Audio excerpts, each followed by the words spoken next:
après l'Espagne, après la France, voilà qu'en Allemagne, Facebook se fait taper sur les doigts, se fait épingler par un tribunal concernant en fait ces conditions générales d'utilisation.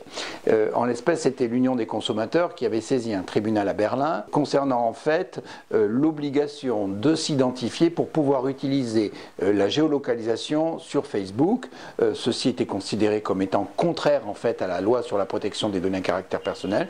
C'est ce qu'a confirmé le tribunal. Deuxièmement, il y avait un moteur de recherche qui indexait les personnes par défaut. Là aussi, le tribunal a considéré qu'il fallait demander l'autorisation aux utilisateurs et donc ça ne pouvait pas être par défaut. Il devait en fait lui-même opter et l'approuver. Et enfin, il y avait une question aussi intéressante, c'était de savoir si Facebook, qui prétend dans ses slogans qu'il sera toujours gratuit, est-ce que ce n'était pas en fait, c'était pour l'Union des consommateurs allemands une publicité mensongère, car si en fait Facebook ne demande pas des euros, en revanche, il pique des données. Eh bien le tribunal n'a pas suivi l'Union des consommateurs, en revanche il a condamné Facebook à modifier ses conditions générales d'utilisation en matière de géolocalisation et puis ensuite de demander toujours l'avis et le consentement de chaque utilisateur.